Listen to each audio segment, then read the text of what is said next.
Bed. Love. Bed. Bed. Love. Beyond. Beyond. Bed love beyond. Bed love beyond. Hey, what is going on, everybody? Welcome to episode 4 of Bed Love Beyond, the podcast for people who are lost in love and also in limbo. I am your co-host, Martini, and I have here with me Jennifer. the other co-host. I forgot my name this week. I'm just like, I'm here. Yeah, and the topic for today is going to be about going through your significant other's phone. Yay or nay? Is it okay or it's not cool whatsoever? And also we're going to be talking about exes and if we still think about them and stuff like that and blah, blah, blah, yakety schmackety. But first off, we're going to do a little something different this episode and just find out what the hell is going on. Because usually we just go right into the topics and not really discuss things that are going on in our personal lives right now. So we're going to just do that first. So what's going on? How was your day today, Jennifer? My day today was most trying just because I was tired. But had a long weekend, 4-day weekend. Mm-hmm. Woo-hoo. You always love those. That's true. Yes. It was Thanksgiving weekend, and it was a good Thanksgiving. Well, for the most part, but we'll get to that momentarily. But yeah, it was cool. I spent time with my family, which is always good. I got to say hi to my hot neighbor. Oh, did you? Yeah, he was like coming down the stairs and I was like outside meeting my friend. Mm. And I was like, just like, hi, happy Thanksgiving. I felt like a 5-year-old. And then my friend was like, damn, he's fine. I was like, I know. But he just waved or? No, he's like, happy Thanksgiving. I don't know. You know, guys are stupid. He probably thinks I'm 12. Yeah, with your own place, your own like, car. He doesn't know. He doesn't know like my status. Yeah, but no. I don't know. But I was just like, I can rock your world. Then I was like, oh, I'm breaking commandments and shit. Let's go have turkey. Wow. But other than that, it was a cool thing. I mean, that was not even other than that. But it was a cool Thanksgiving. The weekend was long. Attended some parties, saw some friends, went to brunch. I like brunching. It sounds like really bougie to do, but it's like a lot of fun. Mm-hmm. I don't know why. Sunday, fun day. That's all I kept singing. I was like, have you guys seen You're the Worst? I was like, I want someone to sing this song with me, damn it. if you what she was referring to is a show that we both love to watch, and we talked about it on episode 2. It's called You're the Worst on FXX, and it's a very good show about relationships and disastrous times and kind of wonderful times and molded in like disastrous times as well. So it's really good. But it's a lovely shit show. That's yeah, why I like it. Exactly. But yeah, oh, so they do the Sunday Fun Day thing, and that's right. what. Oh yeah. They have this particular song called Sunday Fun Day when they go to brunch out. And yeah, get they drunk. go to brunch on Sunday and they write everybody. Not everybody. One person per like week writes like a list of things to do for the day. For the day, and then everybody has to agree to do it. So I actually would like to like incorporate that into life. You can. You just need to get. I don't know enough single people. Right. You need to get the friends to do it, and then, well, technically, the people who are doing it aren't single. True. I'm gonna have to get on that. Yeah. People, holla. That's funny. But I mean. You can holler because we do have an email address.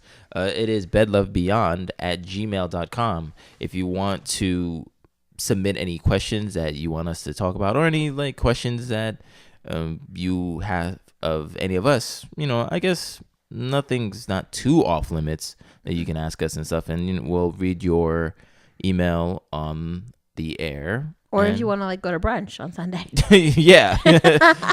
Just tell us where you live and we'll get there, no problem. Just give us 2 weeks in advance. How was your weekend, Teeny? The weekend was okay. I worked a lot. So I was extremely tired, but it was fine. I think earlier in the week, it was a trying time because I already told you about this, but I'll tell the people out there that I accidentally saw my ex-fiance's new boyfriend online on Facebook. Because as you know, because I say it on every episode that we have, I used to be engaged 3 years ago, and I've kept in contact with my ex-fiance. And, we're cool and stuff like that. But for me, so I can move on and stuff like that, I took her off of Facebook and I told her about it. It's not like I did it behind her back or maliciously. So if she was dating, I would never, see what was going on, because I want her to be happy, but I don't necessarily need to see that, I don't. All right. I felt your pain, but at the same time, I was like, hater. Go ahead. No. So, one day I'm on Facebook and all of a sudden, we still have mutual friends. So like if they like something on her page, I will see it because we're all mutual friends. So I'd even think about that. So one day I'm just scrolling through my timeline and I see that like, oh, such and such is dating such and such. They're in a relationship now. And I'm like, God, like my whole body just froze like rigor mortis. And I was just like, oh my goodness, like she's with somebody, and she's been with somebody for a month, because it was like around like November 26th, but the thing on the calendar said October 25th. So they've been going out for like a month, and it sucks because around that time, November 25th is the day that she gave me back my ring. November 25th, 2012 is the day that she gave the ring back to me. So like for her to be in a month, relationship, what I'm saying, like around like the anniversary, was like not good timing whatsoever. So I felt like shit for like 10 minutes, and then I was like, you know what? No, like yeah, I'm going to feel sad, but I feel happy for her too, because this is the person that she told me previously that she really loved, and not really loved, but like that she can thought really he was see, like the one. Like the one she could see like a future with, and you know what? That's great. Yeah, like no, seriously, it's good for her, because I'm glad there's a distance between us in this room, because I just feel it oozing off of you, like it's like Slimer. What do you mean? I'm afraid to get caught in the crossfires. No, it is what it is. There's like a genuine like respect for it, but there's also a genuine disgust, I feel. It's literally, I truly feel the definition of the word bittersweet, because it's definitely bitter, because because it is technically whatever, that was supposed to be me, but it's not, and it's never going to be. But at the same time, I do want her to eventually find the person that she wants to eventually marry. And of course, me being human, I saw the pictures. Well, they don't have a picture of each other, at least I don't think. It was their individual profile picture, so of course his profile came up, so I was like, okay, you gotta check him out. I gotta check him out. So you gotta see what it's about. Yeah, so I looked at him, and then obviously this is my first time seeing him, and like I can see, like I saw like the heart in him, even though like I'm literally seeing him for the first time. I have to say, you like seem really perceptive about that. Like over the weekend, you met my ex. And yeah, we need to talk about that. And you were like, he seems like a really great guy. And I was like, how the fuck do you know? You didn't talk to him. But like everything you said was like spot on. So I was like, damn, Martini's got that third eye popping. I guess. With like 20/20 vision. I was like, oh, that's just the overthinking that I do. I do way too much overthinking, but I guess it helps in situations like this. And you literally said like 4 words to him. I was like, okay. Yeah. but with my situation, yeah, he seemed like a good guy. And I was telling Jennifer, because I told her this prior, I was like, I bet you $100 that the person that she's with, she's gonna get married to him, because I see it. I totally see what she meant when she told me that this guy is the person that she prayed for and more. Because like I said, with the word bittersweet, because like that's such a profound thing to say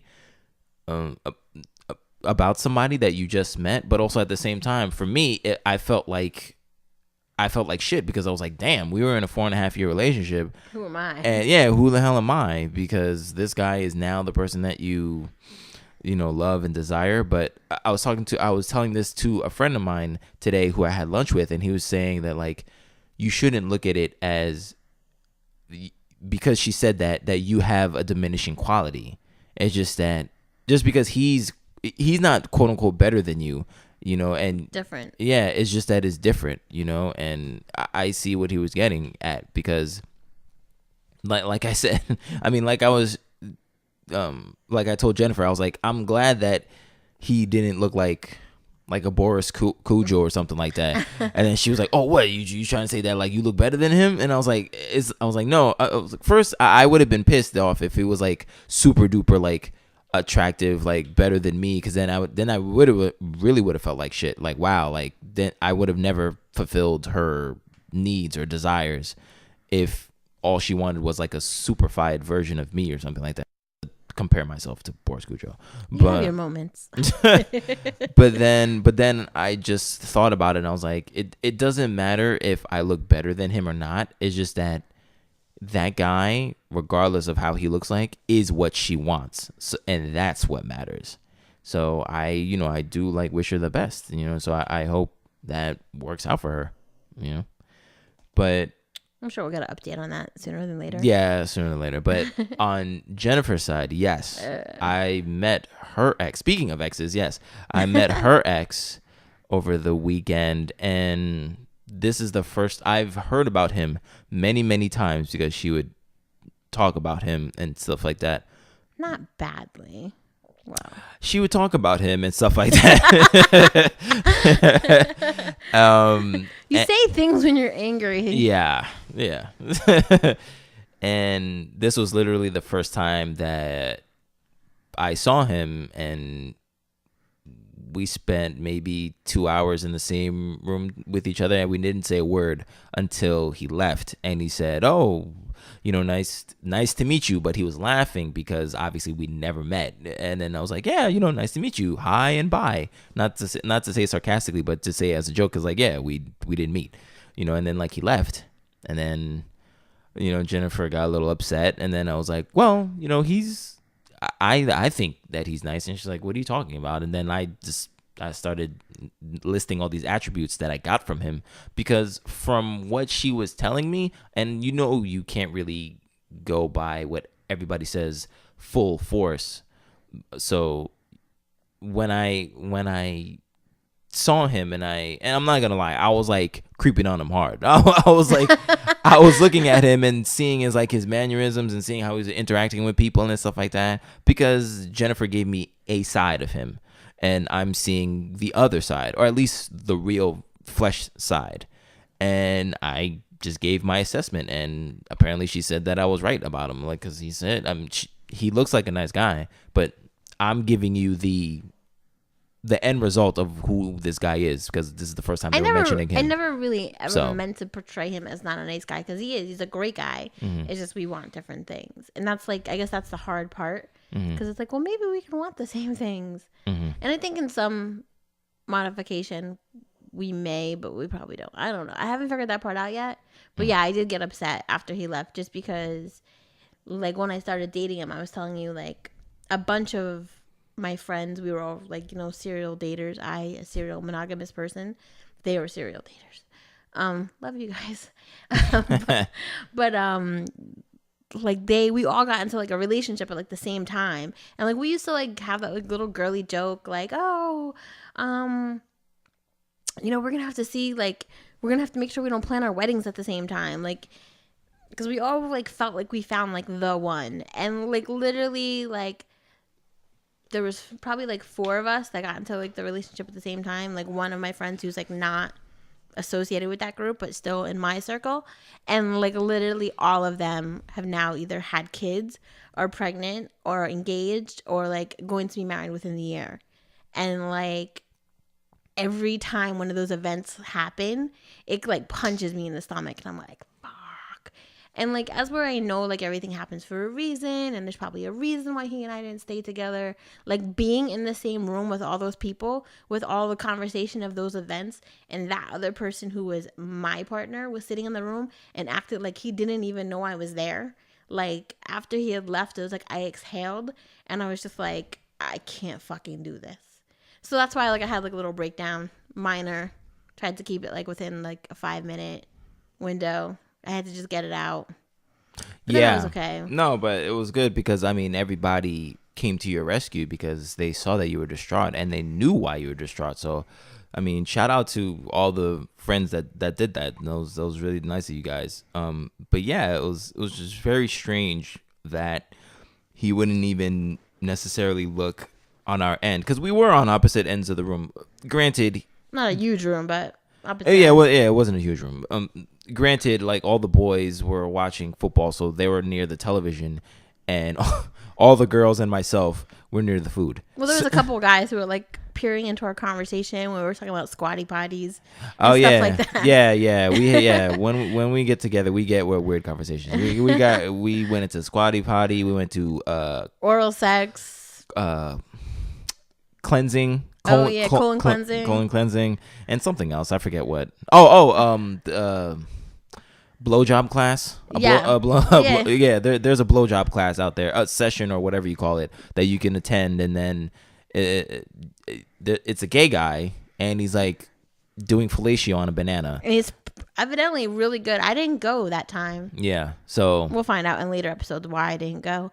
Moving on. Yeah, but yeah, it was an interesting weekend nonetheless. I don't know. Yeah, I mean, I don't know. You're gonna hear a lot about this stuff because every week something new happens, and we just need to get it out. Yeah, but it's also like, I'm sure that we're not the only people going through that. You know what I'm saying? Like, exactly. You know that there's people out there who are like in contact with their exes, and there's that moment where you find out that they've done something else, or like you are not their priority anymore, and you've got that like recognition that you're not their priority anymore, and you're like, motherfucker. Exactly. Yeah, because in my case, it sucks because, you know, again, I was gonna get married to this person, and we would talk all the time. Even post breakup, we would talk maybe like every other day and stuff like that. But now, the stretches are long. Like, I won't hear from her for like 10 to like 14 days,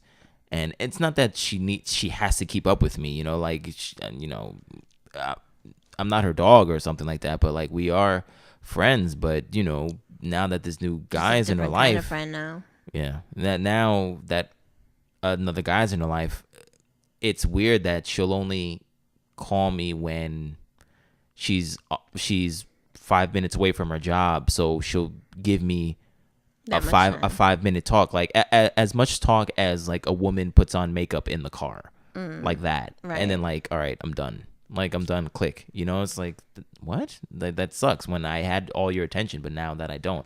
And she doesn't owe it. She doesn't owe it to me. Like I said, she doesn't. Right, because that's what you tell me when I tell you about my ex. Like, he doesn't owe you shit. Yeah, but I don't like hearing it, but whatever. Fuck it. Yeah, you got to hear it. No, you have to hear it because it sucks. It's the truth, but I completely understand why you say it in the first place, because it does suck. You know, it's painful. It's just like, wow, like we used to be cool, but now we're not cool anymore. So I don't know. But please let it write in. Let us know if you're still dealing with an ex, or if anything that we're saying is resonates. Yeah, resonates.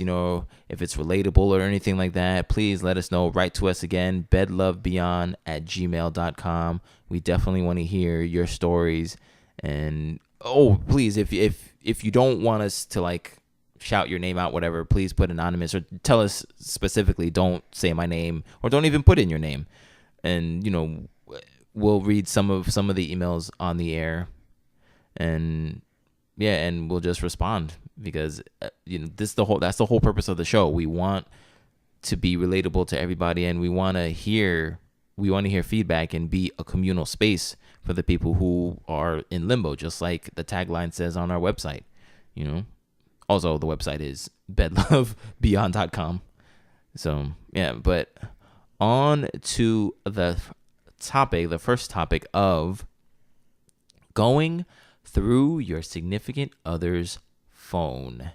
This came from an incident that Jennifer told me about, that one of her friends got in trouble because the guy, I guess, left his phone unattended, and the woman, curiosity killed the cat, and she looked on the phone and she saw that he has been messaging some random chick, I guess, right? Exes. Oh, exes? Okay. Yeah. Okay. Yeah.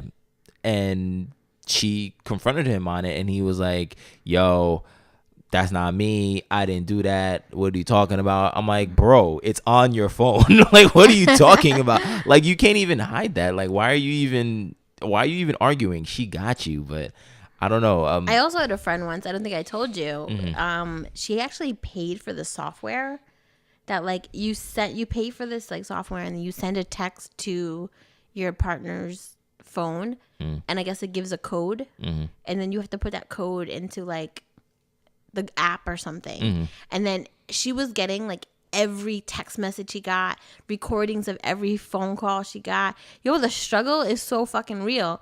And like I'm his friend too, so I was like, damn, I need to watch what I text him. Yeah, because this bitch sees everything. So I mean, I am not going to sit here and tell you I've never gone through somebody's phone. I can tell you my own personal account, but I won't know that I'd go that far. I feel like if you need to go that far, you don't need to be with the person. I was waiting for you to say that. No, because I have sense, damn it. No, because I was gonna say the same thing. It's just like, if it's really that bad, okay. Now it's getting deeper into my head, because now I believe you're just with the person for benefits, whatever that benefit is, sexual, financial, because obviously, why would you want to stay with that person if you need to go to that resort to what's it called, to monitor him? That's insane. I remember watching this movie that I recommended to Jennifer.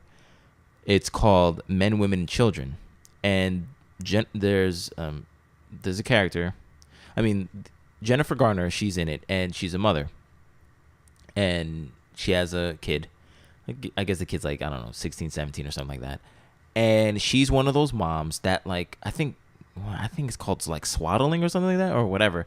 But, like, she is one of those monitoring moms. And she had this program on her daughter's computer that whatever the daughter does, it mirrors on Jennifer Garner's character's computer. So she sees everything, because she didn't want her daughter to be on social media or anything like that, because, things can haunt you later in your years, and you can't do anything about it. And I mean, it's a very good movie. If I recommend it if you want to see it.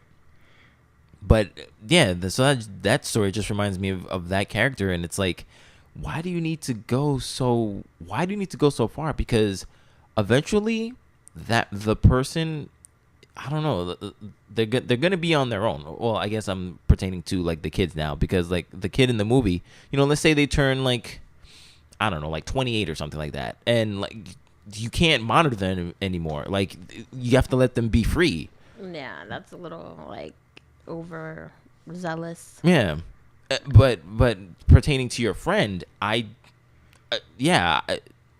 there must be some benefit that person must be staying for, because why would you tolerate that? Why would you need to, you know how much work that is?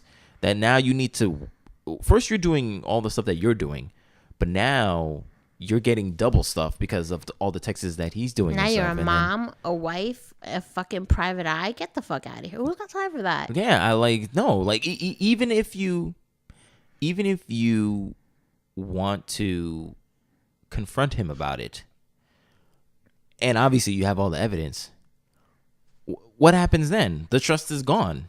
Like, how can you trust him again if you had to go that far? I mean, I see both sides of the spectrum. I understand why women do it.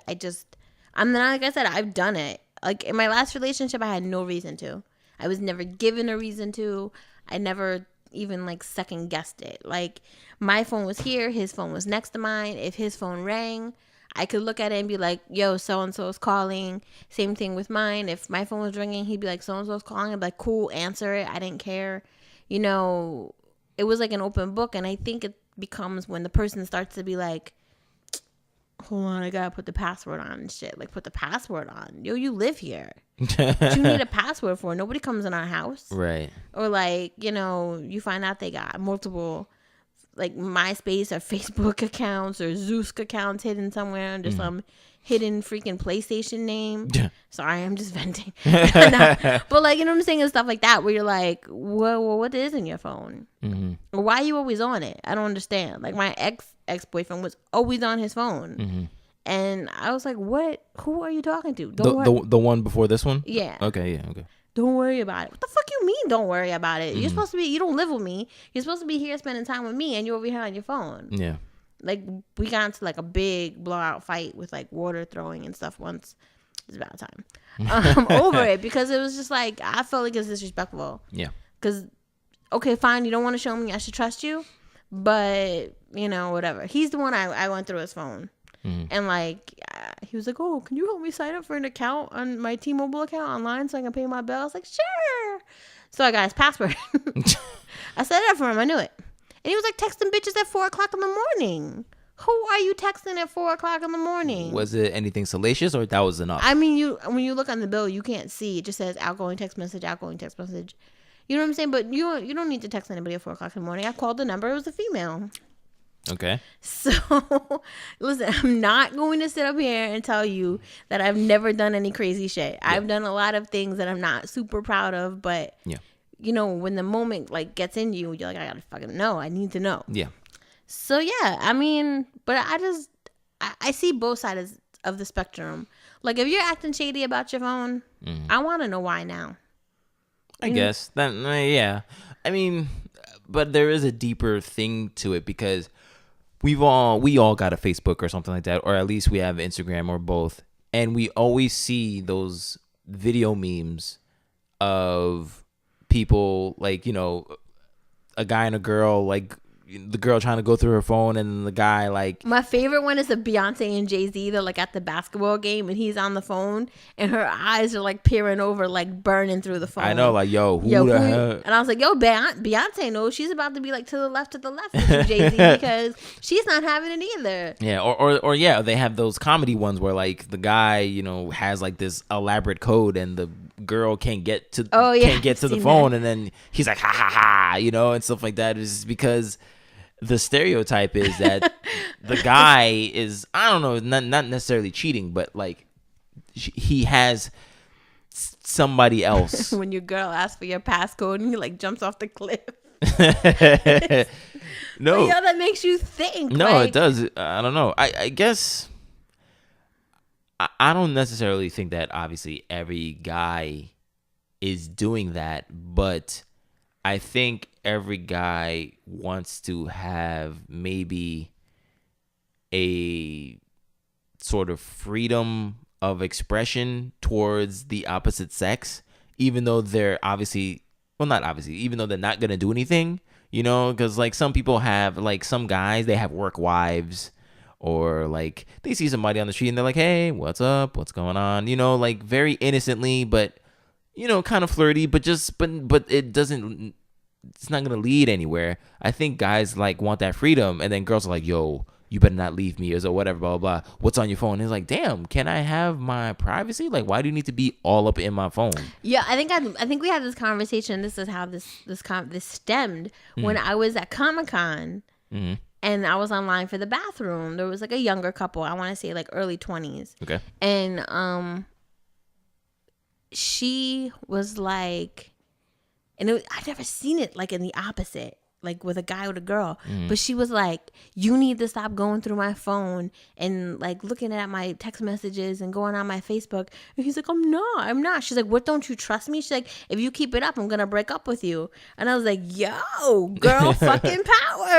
power. Why is it girl power when it's the girl? I don't know. But if it's the guy, you're like, yo, you better let me know. You know what I'm saying? No, but like, I get it. like, first of all, at first I was like, yo, he thirsty. But then I was like, damn, I bet she is doing something. I don't know. I was so conflicted, but it was cool and weird to see it like in the opposite, like the roles exchange. Because usually the girl was like, what are you doing? Yeah. You know, and she's like, I'm going to fucking leave you if you keep this shit up. I was like, oh, damn. Yeah.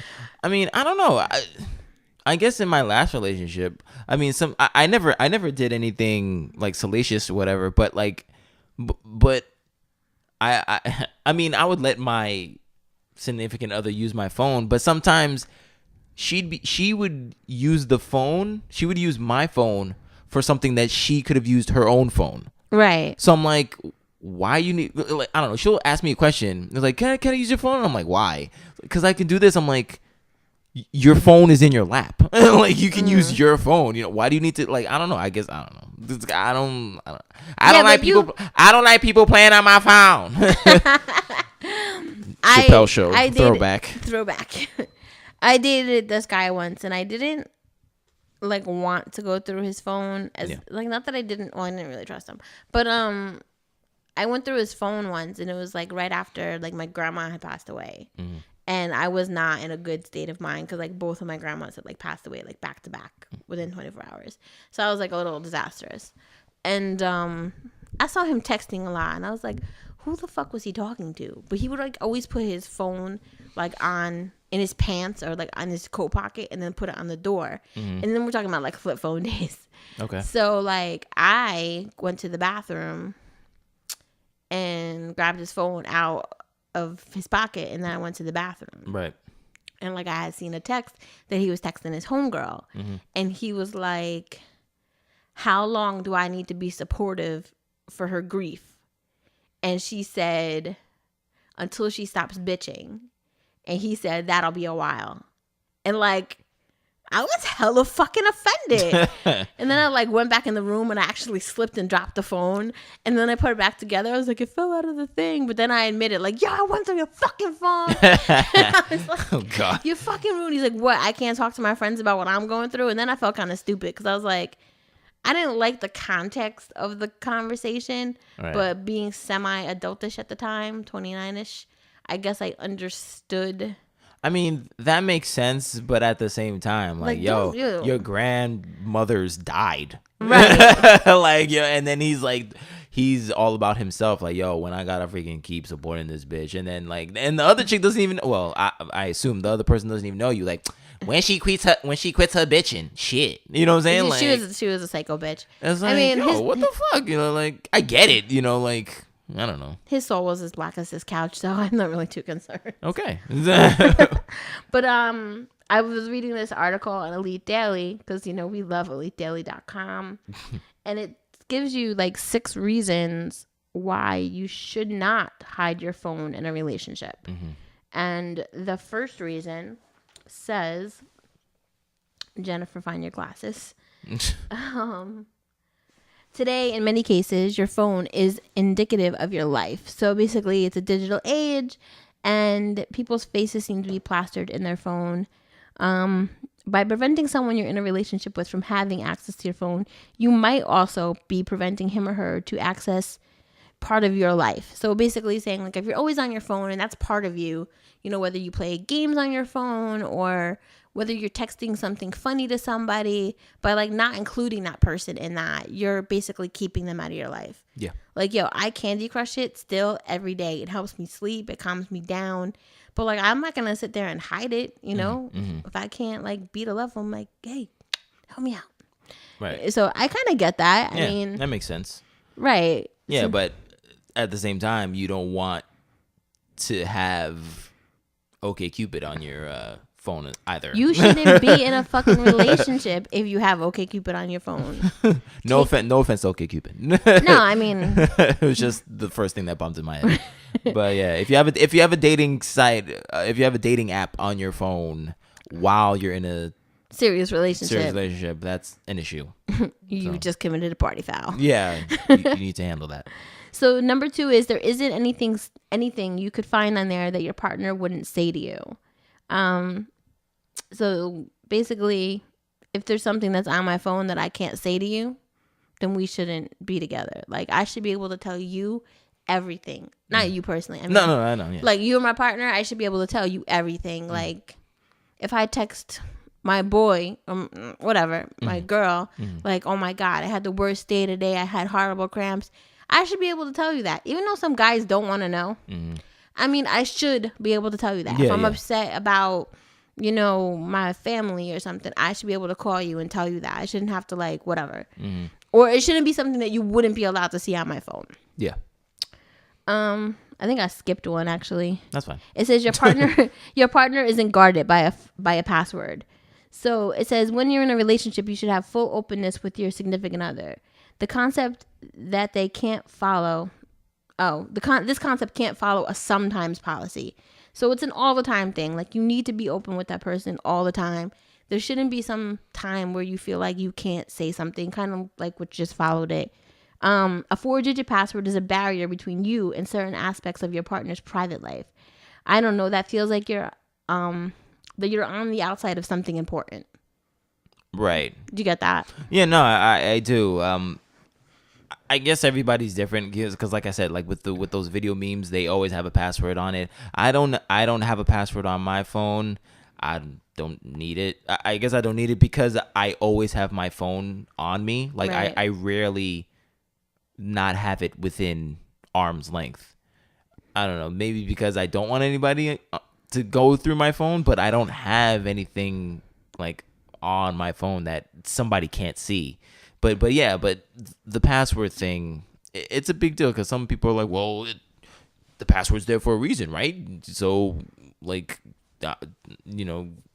I don't want to show people. You just happen to be on that list. It's not necessarily an offense to you, and the other chick might feel otherwise. It's like, no, like, I need to know what's going on. But I don't know. Then again, it's the person's privacy.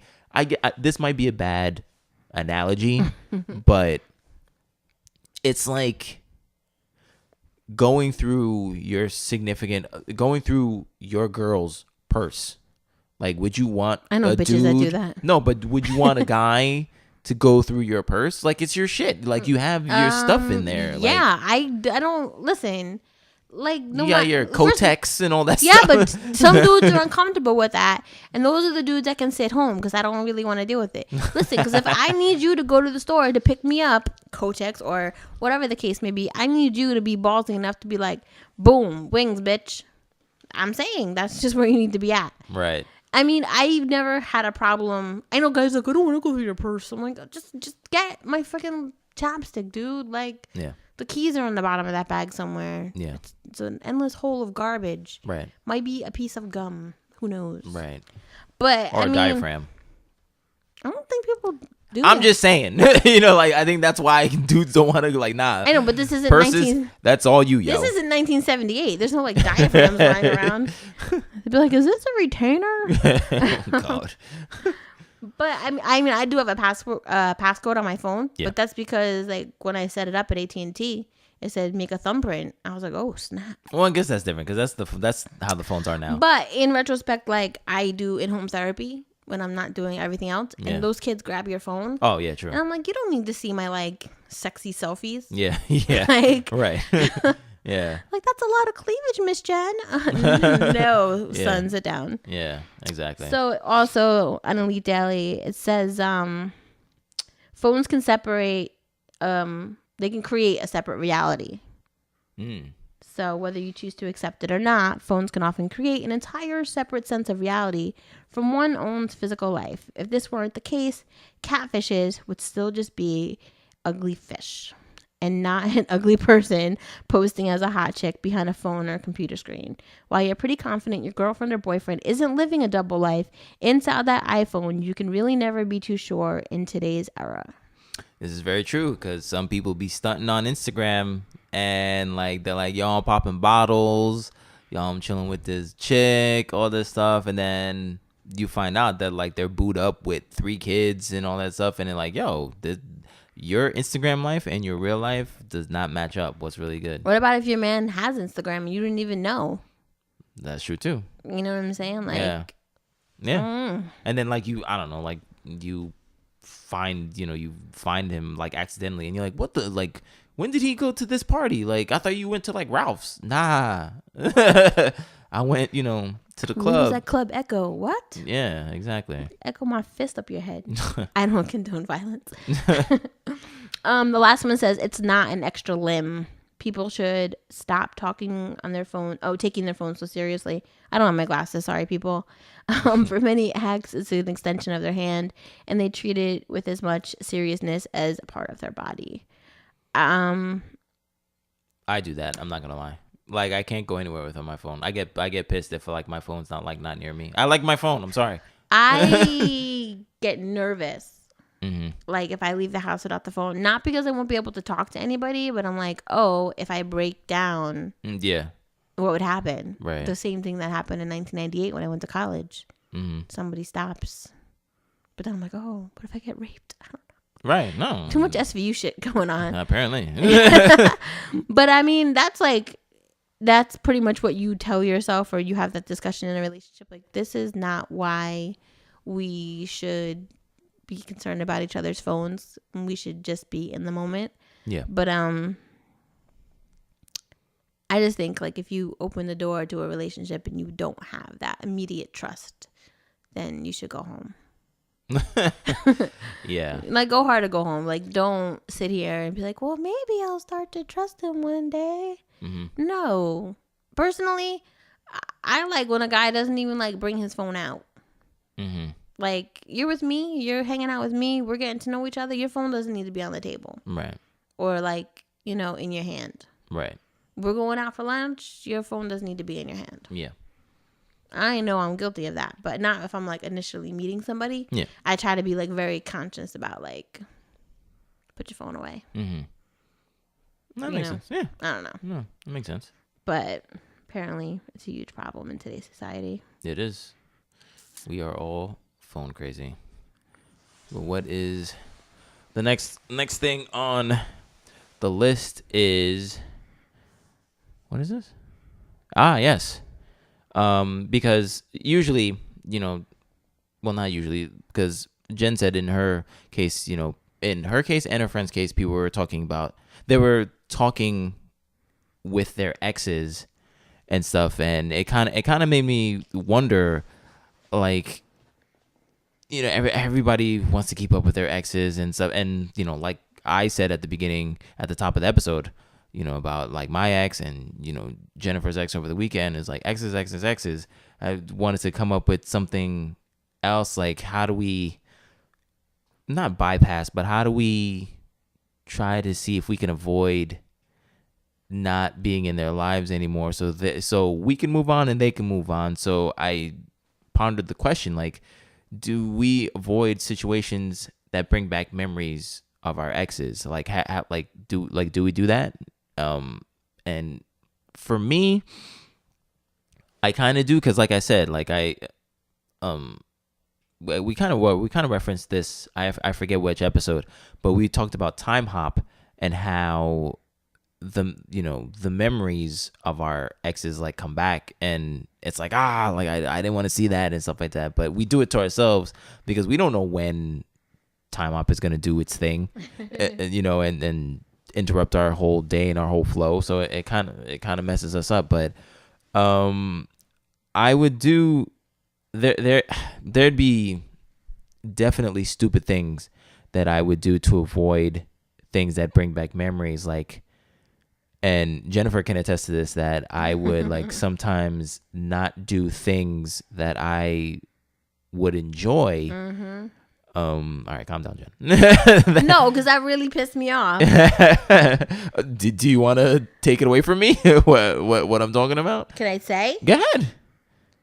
I wanted Martini to go to Comic-Con because I had an extra ticket, and I know how much he loves it. Like, from the day that I met Martini, he was like, oh my God, I'm going to Comic-Con in San Francisco, San Diego, California, whatever the fuck, I don't know. And like, I was supposed to go to Comic-Con last year and I didn't go because I just didn't have medical issues, I think. And then this year I got like my 3-day pass, but I couldn't go Friday. And like, I wanted to give it to somebody who would like appreciate it. I didn't want to like sell it. I wanted to like give it to somebody who like would really like love it. And like the first person I thought of was Martini, because like Martini loves Comic-Con. Like he knows so much shit about like all of it. And like, I don't know. I mean, the ticket ended up going to my like best friend's boyfriend, and I was happy he had a great time. But like, I was disappointed because Martini didn't want to go, and the fucking reason he gave me was like, no, I used to go there with my ex, and it was like around the time of our anniversary, so I can't go. I'm like, motherfucker, it's been 3 years, and he's like, I just can't do it to myself, and I was like, what?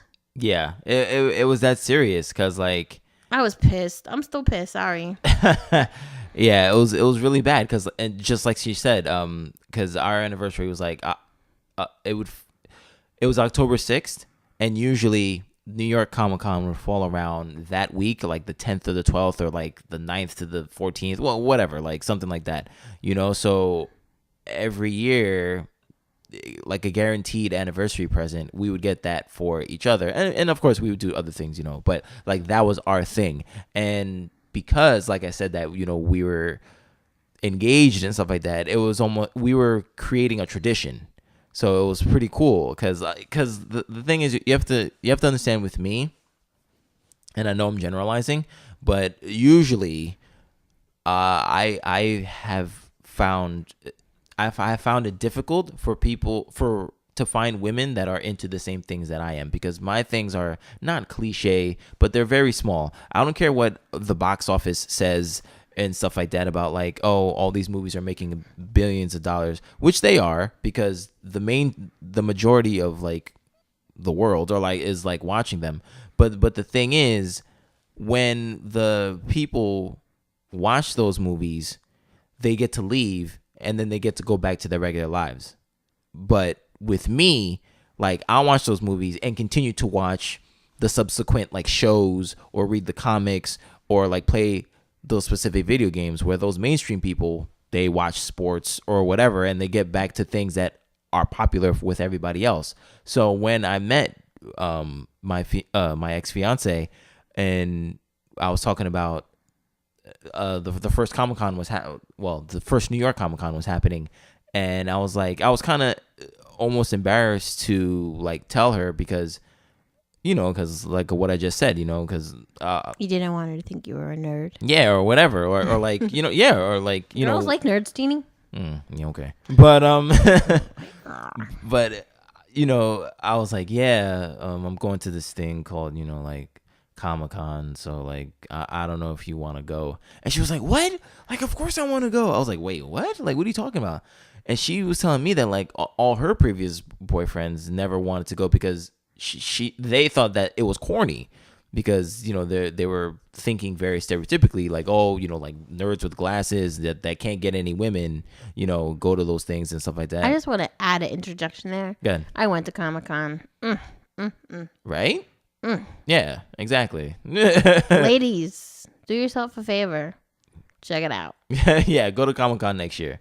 All right. But yeah, and I was like, wow, like she really wants to go. Like that's crazy. I never knew that. So like we would go all the time. I mean, we would go every year, and like it was so great because like I said, fell on the anniversary, and then we're gonna get married, and then it was gonna be a traditional thing. Like I felt so happy about that. And then so when she left, I like it's not only that I've left. It's not so much that my partner left. It's just that like I found somebody that I can share something that I truly adore, and that person's gone. I have nobody else to do that with. And yeah, all my friends were like, "Come on, man, let's go," blah blah blah. But it's not the same. It's not the same when you go with your boys. Do you think you'll ever go? Like, can you want to come next year? I don't know, to tell you the truth. Can we work on it? Let's process it. We can work on it. Let's get through it. We have almost a year to do it. But what I'm saying is very hard, because it's like, like you're sharing something not just with somebody, but with somebody that you love, and they can appreciate it as much as you do, and also you can teach them things as well, like they didn't know. And I like that too. I get it, but I don't. It's like I like teaching. Well, nah, come on, man. It's like, all right, freaking Jennifer loves Bob Marley. Okay, she got it influenced by her brothers. Brother or brothers? Brothers. All right, her brothers, right? So let's say like, like, yo, you're with your significant other and you're like, yo, you ever listen to Bob Marley and stuff like that? It's like, nah, like, didn't he just like smoke weed and like that's it? Like, what? Like, what are you talking about? He's I know. I had to school that guy that time. It's like he's a very conscious rapper. What are you talking? Johnny English. I had to school Johnny English. Oh, really? Oh, you don't even know about Johnny English, but we're gonna. You don't even know about Johnny English, but we're gonna get to him. I don't know. I mean, I do know when, but you're gonna have to keep listening to the show. He was like, "You like Bob Marley? Didn't he just like smoke weed and stuff? Do you smoke weed?" I'm like, "No, bitch." See, I didn't even look at that. I didn't even know about that story. We had that conversation. I was pissed. Yeah. So, but I'm saying, but like, let's say you like, no, this is who he is and this is what he stands for. Right. And then you start playing some stuff for him, and you're like, yo, this guy's really deep. And then let's say you found a documentary about him. There's a documentary. No, there's a couple. I mean, of course there are. Sorry. But you can be like, yo, let me show you this documentary about this guy. I'm never not gonna watch the documentary again because of him, whoever he is. What are you trying to say? No, but you didn't share that with him. You know what I'm saying? Like that's the thing. But no, there's some things you get what I'm saying. You get what I'm saying. I guess like I guess I haven't had anything like that in a long time. Like there used to be a restaurant that I went to with my ex, like for all 7 years we were together. Like every anniversary, birthday, we went to this restaurant. It was like our place, even though I went there with my friends. Yeah. So this restaurant, literally, I feel like I had this conversation already, maybe here, maybe somewhere else. And like I still go. They have good pasta and they have good deals. They have good pasta. And I wanted to like, that's funny. I don't know, I like it. It's a great place. It's funny because that's completely opposite of what I did. Because she introduced me to this restaurant as well. I mean, I never knew about it. And is it in Little Italy? No. I like it a lot because and like I ate it and stuff like that. It's really good. And then like again, I encourage you, and I would encourage all people. I haven't gone since. That if it is something that you love, not to let go of it because of that person, and to cherish that good moment that you had with that person, but then share it with other people who you love. This is true, but it's not. But it's not saying I ain't saying there yet. No. That's what it is. It's not so much that I gave it up for her. Right. It's just that it hurts because how I used to see it is not there anymore. You know, like that. Like that's the thing. Like since I've gone to Comic-Con, I've always gone with her. See, I would have loved for you to come with me because like you know what I like and you get what's happening there, you know? Like I went with my friends and they were there primarily with their kid. Yeah. And they're like into like Legos and shit. I love them. Yeah. I love their love for Legos. Yeah. Just not my fucking thing. Right. You know, so like not until the second date that I was like, oh, maybe I should just go off by myself and go to like some panels. Right. Yeah. And I was like, oh my God, this is fucking amazing. Yeah, because I knew it was going to be overwhelming for her. So I was like, yo, let me give you a freaking tutorial. Right. He did it over the fucking phone instead of showing up and coming. I was like, yo, this is what you need to do. This is what you need to look for. Oh, snap. There's a hot panel that you'd want to see. Blah, blah, blah. She's like, oh my God, thank you, Teeny. I was like, yeah, no problem. I don't talk like that. Okay, she doesn't. but that's how it went down. But yeah, it's hard. It's hard. So like, yes, I've avoided Comic-Con. I don't know if I've avoided anything else. I don't know. I mean, you're not the only person who I've heard. Yeah, I've heard people be like, oh, you know, I can't go to that mall because like my niece, but she's 19. She used to be like that. She's like, I'll never go to the shore again because me and my ex used to be there and that's where she's from. I'm like, shut the fuck up. Right. Like, who cares? Right. Do you know how big the shore is? Yeah. I just want to go to the shore because there's like a bunch of weirdos there. Mm-hmm.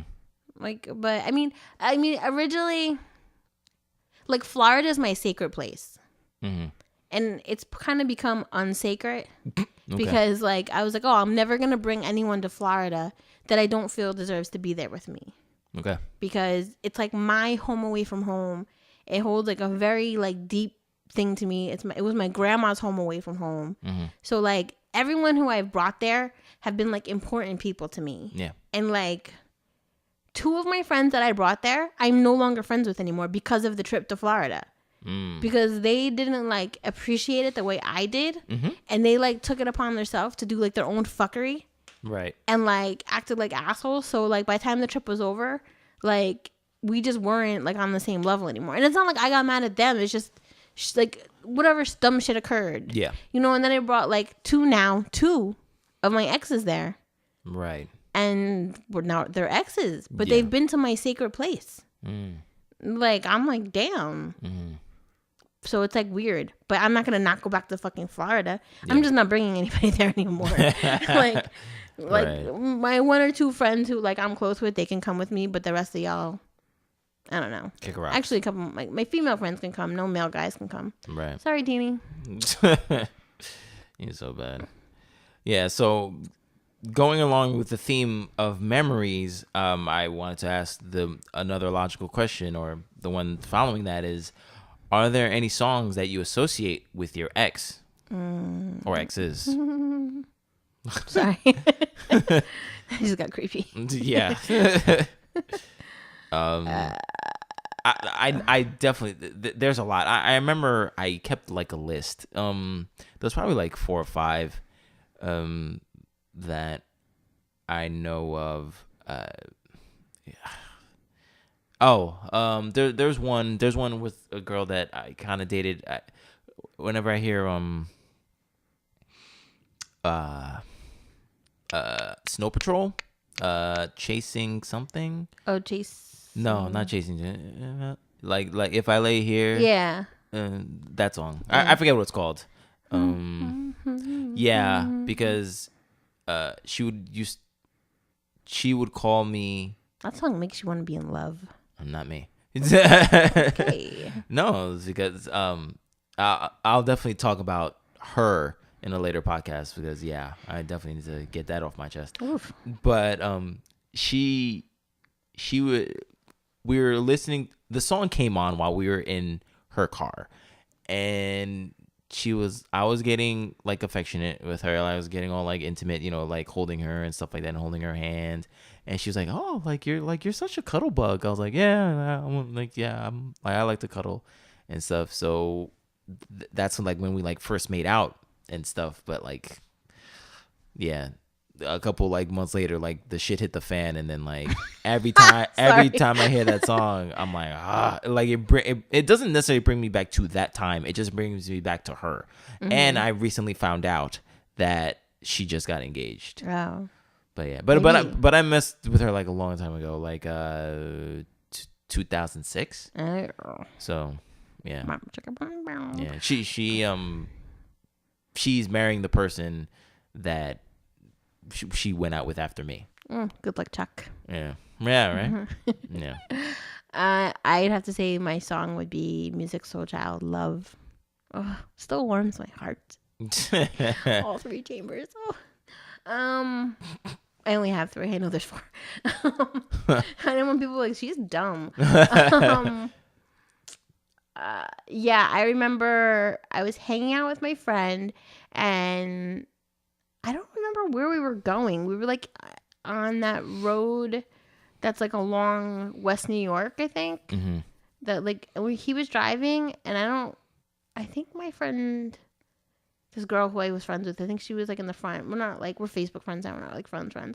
And like I was in the backseat with my ex-boyfriend he's my ex-boyfriend now, of like 7 years. And he was like singing Music Soul Child, Love in my ear. And I felt all warm and gooey all over. Mm-hmm. And I still do when I hear the song. And I don't feel like,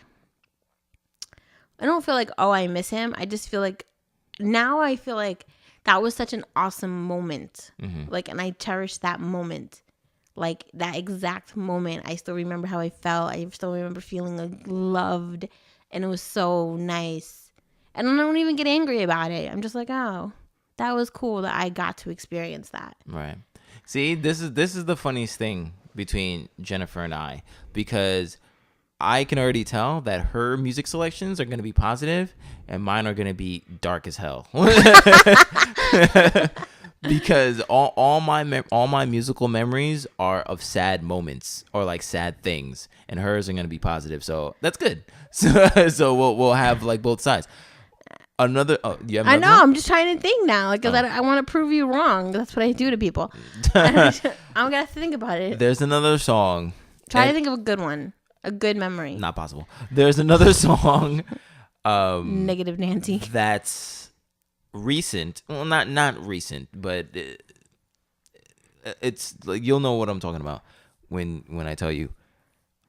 It's by the group called Magic and the song is called Rude because essentially it simulates pretty much what happened to me the time of when I was trying to propose to my ex-fiance. Like the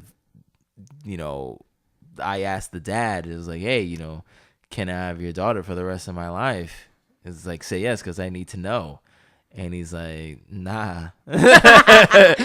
He's like, you're not good enough. You're not good enough for her. He didn't say it in so many words. Right. But yeah, he's like, I feel that you can't lead my daughter where she needs to go. And I hated him for that, but I can't fault him for doing a father's job.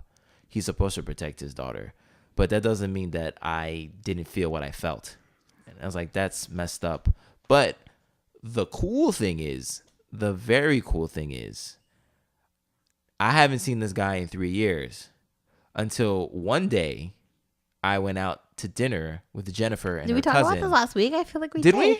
I don't remember. Well, we're gonna talk about it again. We had too much of a long weekend. We're gonna talk about it again for the new listeners.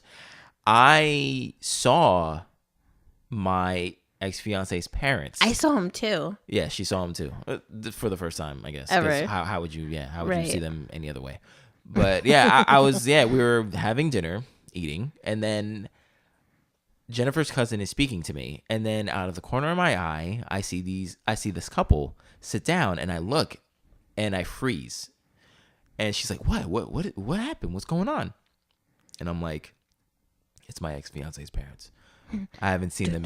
I haven't seen them in 3 years, but to me, it felt like I haven't seen them in 3 months. Like it still seems fresh, right?"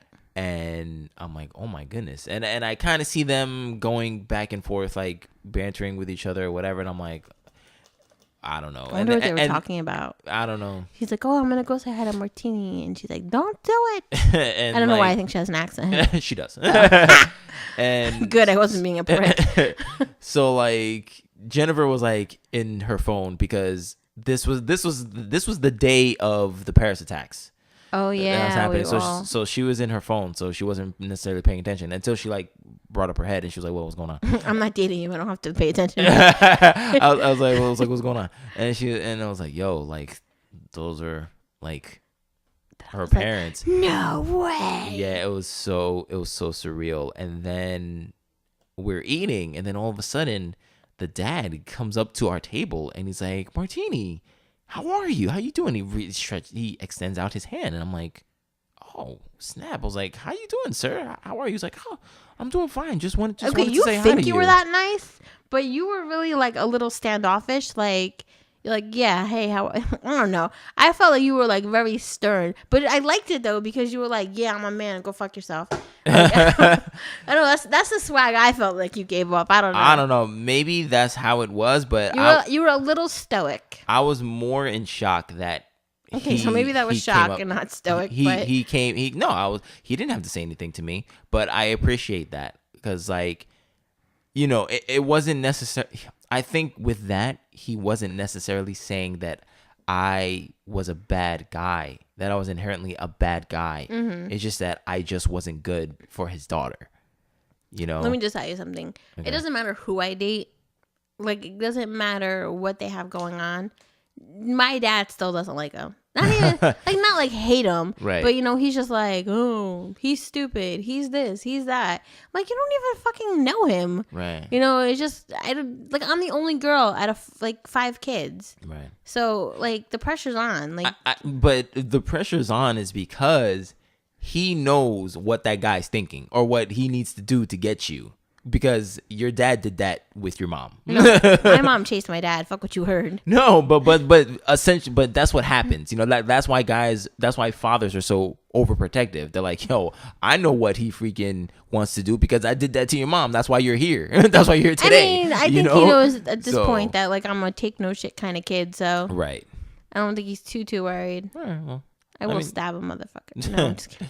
But yeah. Yeah. So Magic, Rude, like, yeah, every time I hear that is bad. It's not bad. It's just that I just remember it, you know. It's just See, like, the Christina Aguilera song, Say Something, right. that I can't like necessarily like apply it to a particular person. Yeah. But I have to say that like when you hear it, Mm-hmm. it like invokes emotions out of you. And like I felt that way before. Like, just please say what I need you to say so that I don't walk away. Yeah.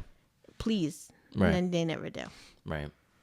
I'm sure there's like another one down in the recesses of my brain, but like there's one that just recently, well, it's not even out yet. It's on an album, and it's on Adele's album, Adele's new album, 25, and it's called Love in the Dark. I haven't, like, I don't know if the song's good enough yet. Well, yeah, Love in the Dark. It's near the end. I'm still on the Alicia Cara album. And yeah, just reading the lyrics. I mean, hearing it just reminds me again like of like my ex fiance about like, yeah, I can't do this anymore. I need to. I'm not like, oh, I can't do this anymore, but it's like I need to go. Mm-hmm. Like, this isn't gonna go anywhere. That's sad. You know? Yeah, it is sad. Oh, I think I know what song that is. Yeah. Was it that album? I don't know. A lot of albums came out at like one time, like the Ellie Goulding album, the Adele album, and the Alicia Cara album, and they all have like very powerful songs where you're sitting there like, whatever. Like, I hear and feel music, so it takes me a while to like absorb an album. No, yeah. So like, I can't tell you what came from what yet. Right. I haven't fully absorbed it. Right. There's always that Katy Perry song, right, Teeny? Right. We won't get into that, but you know. yeah. That was a pretty. That's for another episode. That's for another episode, definitely. But moving on to like our last thing, you know, we've talked about, you know, avoiding situations to bring back memories about your ex. Are there any songs that associate with your ex? But now here's something that is very interesting about if you keep souvenirs from past relationships and if that's good or not. Should I get into the article, or do you want to talk about if we do? I can contest. Okay. My ex-boyfriend was like super awesome about giving gifts. Like, he was like the best gift giver I've ever, well, one of the best. We'll go there. Mm-hmm. One of the best gift givers in most recent history. And we went to the National Aquarium. Yes. In Baltimore. Okay. And I think he bought me the tickets like for like our anniversary or something. Mm-hmm. One of the anniversaries. And then we went and for Christmas last year, maybe 2 years ago, he made a book of like all the pictures that we took there. Mm-hmm. And like he wrote out like little sayings in the book, and like he made it as like a keepsake item. Yeah. He also made me a poster. It was kind of like a Andy Warhol type thing with the 4 different colors. Yeah. And it was like 4 different pictures of us. And then in the middle of it was quoted the text of like when I agreed to be in the relationship with him. Oh, that's nice. It was really nice. It was like, at first, like I didn't know how to feel about it because my emotions were just everywhere in the world. Yeah. And like, but it was like the nicest thing ever. But when we broke up, I gave him the poster because I know I couldn't stand to look at it. Oh. No. And so that's too much. I kept the frame. I need to put my Bob Marley poster in something. Right. But I told him to keep it, and like you keep it, and then if this works out down the line, then maybe we'll put it back up. Right. Maybe we'll add some more quotes. I don't know. Yeah. But I kept the book, and I still like show it to people, like, because I think it was really nice, and I do get sad when I look at it. I'm like, oh, that was really nice. Yeah. Maybe I shouldn't have been such a bitch. But yeah, I mean, other than that, I can't think of any keepsake things that I have. I think like somewhere like in my jewelry box at home, I have like fake rings that like my boyfriends have given me like when I was a kid. Mm-hmm. I had a necklace that I used to wear. It's the same one as the one I have on, this like silver, I don't know if this is a Cuban link, Italian link chain. Mm-hmm. And actually my first boyfriend took it from his mom. Okay. And gave it to me when I was like 16. Yeah. He and I are still friends. Mm-hmm. And he actually asked me the other day, he's like, is that the one my mom gave you? And I was like, no, I actually went to the hospital like a year maybe it's been a year now, over a year, and I had like a wicked nosebleed, and I took it off and I gave it to someone. No one knows who it was at this point, and the necklace is gone. But I had it from like when I was 16, so over 16 years, and it wasn't even like. It wasn't super sentimental to me. It just really liked the chain. But then, like, since he was somebody I always kept in contact with, I was like, oh, it's nice that I have it. And his mom passed away, and she was always nice to me. So it was kind of, like, nice to have it. Yeah. But other than that, I don't really have anything. Right. Just some other, cards that pop up every now and then. Tchotchke stuff. Yeah, exactly. And then you're like, oh, that was cute. But it's, like, mostly stuff from high school. Yeah. You're cool. Circle, yes. I don't know, stuff like that. Yeah. I have several things. I have, and they're all from that have pertaining to my ex-fiance. I have 2 pictures from when we went on like our first real date, and we went to medieval times. So it was so fun because we both always wanted to go, so we went. And we took pictures, like the official pictures where they like put the crown on your head and stuff like that. So and one of those pictures is one of my favorite photos of her. So I have that, and I have so sweet. I almost puked. Sorry. So I have 2. I have 2 pictures, and they're both like framed, but like I've put them away since then, and I have 3 things, but they all pertain to one aspect, and it's the note that I read to her to propose. I still have that, and let's burn it. No. Whoa. Are you kidding me? And I have one of the gifts because it was like a 2-parter thing. Like the part 2 was like the wedding, the engagement ring, and part 1 was a jersey, a Mets jersey. I'll tell you about. She gave you back the Mets jersey. Did she give it back? Oh yeah, she did. Yeah, I guess she did because I have it. And I also have the letter that she wrote to me, which was like a first half of like the breakup. Because at first she was just gonna write it and just give it to me, but she couldn't. So like she like told me like in person. But yeah, the Mets jersey was very like significant because so she likes the Mets, and like I have no affiliation in sports, but she took me to 2 like Mets games, because I was like, we're in a relationship, we share each other's things. I was like, yeah, let's go. I had a good time, but mostly like I had a good time because of her. And one of her favorite players on the Mets is David Wright. So I went to, and this was the time that I was like, oh yeah, I'm gonna like propose. So like I did a really cool thing. So near the, I wrote the letter to propose, and near the end of it, I wrote, I'm so glad we met. I'm so glad we met. And I know, I'm so glad we met, and I know that you're the right one for me. So I take out the jersey, right? And on the back of it, I'm like, oh. On the back, it says Wright, but spelled David Wright, like WRIGHT, right, and the number 1. So you're the right one for me. Did you get the jersey made? Yeah, I got it custom made. So so I'm so glad we met. Mets. I get it. I'm just saying. Pretty intelligent. All right, calm down. I'm just saying. No, but I was pretty proud of myself. That's really sweet. That's super sweet. But now what the fuck are you going to do with the jersey? It's going to stay where it is right now in the bag. Why? Are you going to be like a 90-year-old man with the jersey? Yeah. We might need to do an intervention on the show. It's like it's that letter, the jersey, and her letter are all in like a little bag that like is in like my closet that I don't look at, but it's obviously I look in the closet, but I'm just saying I don't look in the bag. It's there. I know where it is, and it just stays there. I'm sorry for your loss. She's still alive, but still. but yeah, I think that's pretty much. Oh yeah, and I've kept almost all the like birthday envelopes that she's given me. Not birthday envelopes, like birthday cards that she's given me, like over the years. So I've got like 4 of them.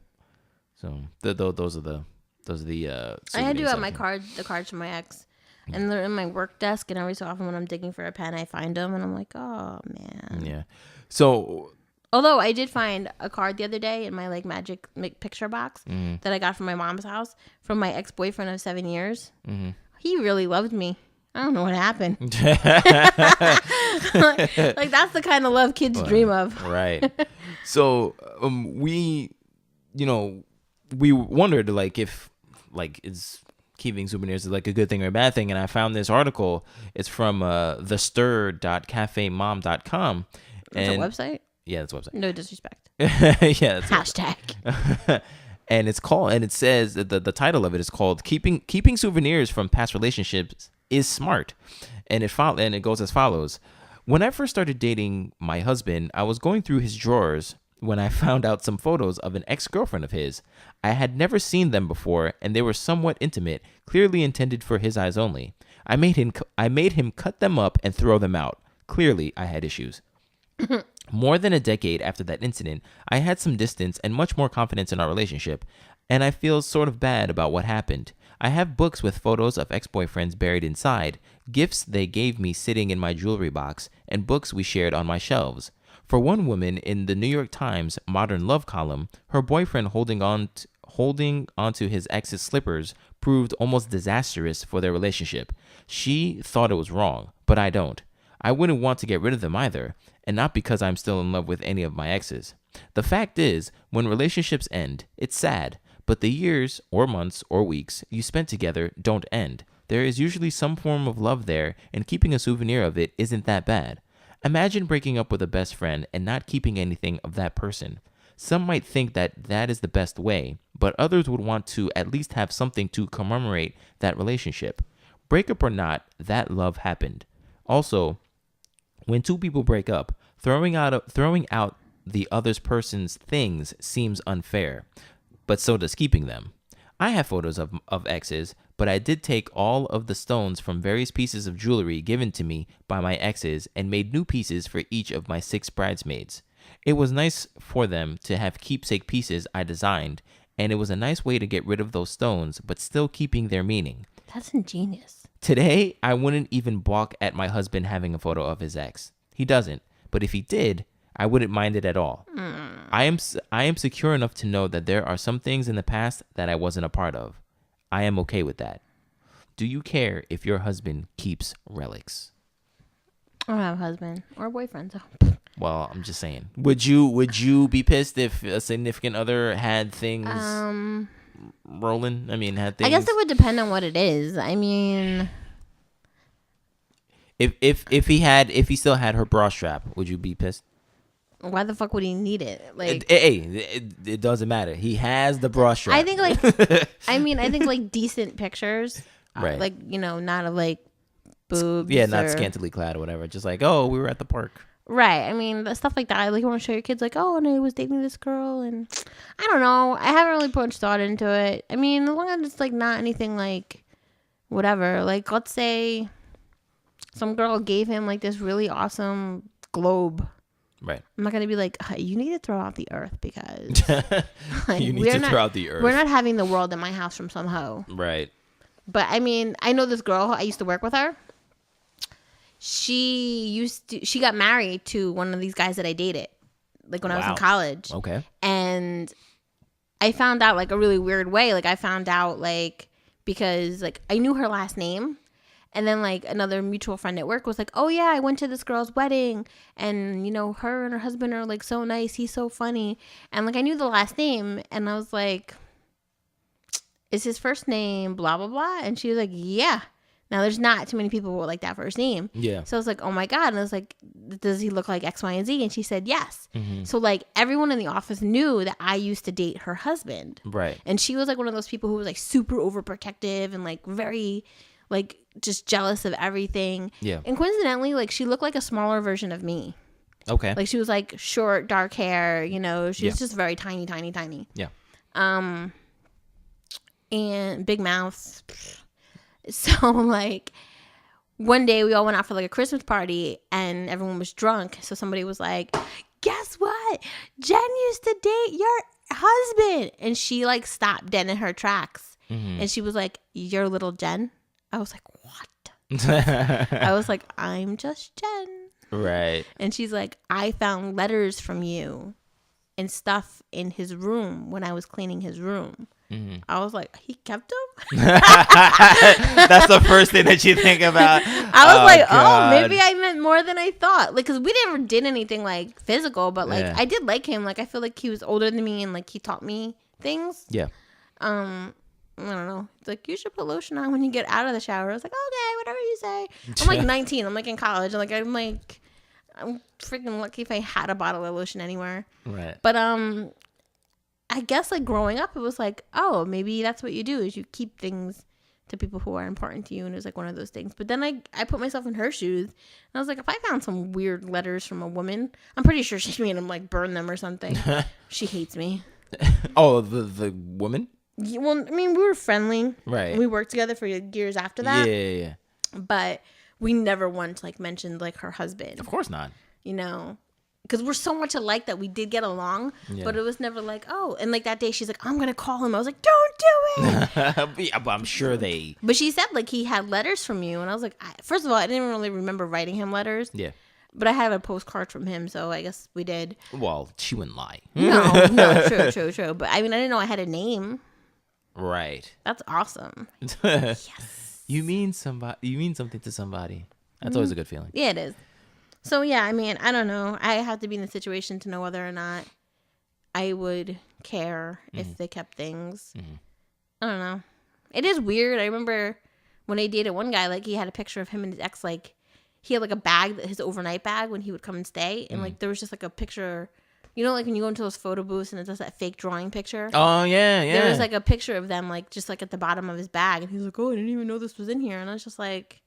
Well, one, it's in your fucking gym bag, so you probably don't give a fuck about it. Yeah. But then two is like, get out of my house. Jeez. Yeah, I don't know. I guess me too. It would have to depend what it is and what's the significance. Right. Because I'm sure.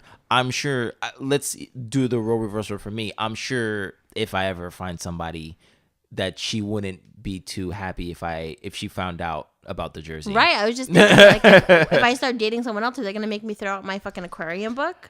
Yeah. Oh, wow. Yeah. No, I'm not doing it. See, but that's the thing. That's the thing, too, with my thing. Like, I don't want to, because I guess I'm proud of it because it fit. Right. You know, everything came together, and like I like that. And of course it has sentimental value. I don't want to throw it. It's not like I'm going to wear it, you know what I'm saying? But like it's just going to stay its bag, and then that's it. I'm so torn because like the psychology part of me says like you have to let go of it to move on. I know. Right? Like you can't hold on to it. You do, but that's why I ain't dating. I ain't ready to let go of my book. I ain't ready to let go of my book. You're so stupid. Oh my goodness. So I don't know how far we are on the show, but I do have the meme if you are ready for that. Oh no, we're good for that. So at the end of the podcast, we always have a section called Meme of the Day. And Jennifer goes through her meme book and picks out a meme to discuss and, to tell us, and we discuss about it. So, Jennifer, what is the meme of the day? So, actually, Martini, you sent me the meme. Oh, did I? Yeah. Okay. This is what we do. Like 3 o'clock in the morning, we tag each other in crap. Pretty much. Sorry. This is so funny. I just pulled my phone out to show the meme, and I just get a text from my friend in Florida, and she says, "I see your ex at your friend's party. Please explain." Because I guess someone put pictures from the weekend on Facebook. Oh, I get it. So she's like, "Please explain." She wants to know. She's gonna have a baby any day. I'm not gonna upset her. That's so funny. I love how your friends love you and look out for you. That's great. Anyway, sorry, I had to make that quick announcement. So the meme says, I don't know who the person is. It's not really from a site. It's just on Instagram, actually. And it says, too much access to others is making dating extremely difficult. Because of technology and social media, people have very little privacy from the person they're dating. They're monitoring what you're doing, who you're with, what you're thinking, what you post, comment on 24/7. That's why relationships are so hard to make work these days. Thoughts? I can see that because I think that's why. Here's the thing. I agree because I remember when I used to be on OkCupid, And a lot of my friends, and my thing was, I didn't want to hold anything back, because I didn't want to start dating somebody and then they find out something weird about me, like, what, you like wrestling? Whatever, you're gay or something, like, what, like, so I wanted to say my quirks and my things, like everything. I wanted everything all out. I like listen to freaking movie soundtracks in the car, like I bump them, like all that stuff, any weird nooks and crannies about myself. You do that. I didn't realize that. Yeah. So and then I would show my friends. Now normally I don't care what my friends think, because it's gonna be what I do does not affect them. But like sometimes they want to see what I am doing, so I was like, fine, I'll show them my site, and they're like, what the hell, man? I'm like, what? They're like, yo, this is too much. Like they're gonna get everything that they need to get from you from the profile, and then like that's it. They're gonna move on. Like you need to be more like mysterious, so they want to know more about you. Like don't put everything out there. So let's say everything is 100%. Put in 45%. So it's like, oh, this person's into, I don't know, movie soundtracks. Oh, what movies do you like? Well, you know what I'm saying? As opposed to me saying, oh, I like this from this movie, this movie. And I guess that makes sense, because you want to, I mean, it's so cliche, but you do want to leave a hint of mystery so the person can find out stuff about you, as opposed to just laying it all out for them. Right. But the reason why I did that was because I would be frustrated, because I would rarely get people to contact me via dating websites. So I'm like, yo, I'm just going to put myself out there, like everything about me. So whoever does want to talk to me, I know that they're good, at least, because they're reading all the quirks. They're not going to be surprised. Like, what? Like, Comic-Con, what the fuck? Like. Yeah, I would say that social media kind of worked like in an opposite way for me. Mm-hmm. I mean, not so much as like finding somebody, but like when me and my ex broke up, like I was like liking a lot of like Elephant Journal type articles, like, just not posting it, really just liking it, because like a lot of things like just resonated with me, and I was like, I like that. Like, and I guess like when you like shit, it shows up on other people's pages. And he would be like, oh, I noticed you were like liking and sharing a lot of articles about X, Y, and Z. Like, does that pertain to us? And he's like something like, not like he should care, but I'm like, well, of course it fucking pertains to us. Like, no, I broke up with somebody else. Like, come on, I'm upset about something else. Yeah. Sorry, that's just how I emote. But it was like, but then I almost felt like it was like a violation. Like, I didn't want to not be his friend, but I didn't want to like be so vulnerable to him either. Mm-hmm. So social media kicked me in the ass. Bastard. But pertaining to what the meme states, it is true that we want to monitor, like, oh, where you going? Like, what's going on? And it reverts kind of back to the beginning of the podcast about like the phone, like, yo, what you doing? What's going on? Why you liking her picture? Yeah. Why you liking her picture on Instagram? She don't even got a fat ass. You know what I'm saying? What are you doing? And we want to know everything. I think it's because, I mean, it could be a lot of things. Maybe we don't want to be hurt, because like we want to make sure that this is something that this might last. We don't want to. We now like to dip our big toe in the water, as opposed to going all in, because we don't want to be vulnerable, because being vulnerable hurts. And I remember reading an article, and I think we're gonna read about that. We're going to talk about that in another podcast, but it was like, the title was, if you want to love, you're automatically going to open yourself up to pain. Like it has to be that way. Like you can't love and not be in pain. It's funny. I just said that the other day to my friend. Mm-hmm. He was like, I'm closed. I'm not going to love anyone anymore. Mm-hmm. I'm like, well, you're going to love somebody someday, and it's going to hurt. Mm-hmm. So just prepare yourself. Yeah. I think that's how it is, really. It's, I don't know.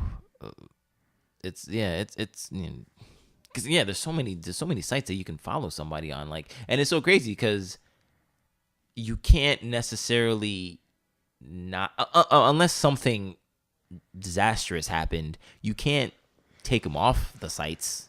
Right. On all of them, like now they're still following you. Like, oh, he's seeing my Instagram, he's seeing my Snapchat, he's seeing my Twitter, like about me doing everything, and like, but I don't know.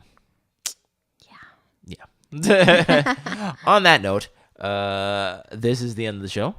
Thank you for listening and thank you. Keeping in touch with us. Again, bedlovebeyond.com is the website, and also bedlovebeyond@gmail.com is our email if you want to write to us about any questions or any concerns and anything you want to talk about, and any questions topics we should cover, any topics that you want us to specifically cover. We are all about it. All right, so until next time, we shall see you.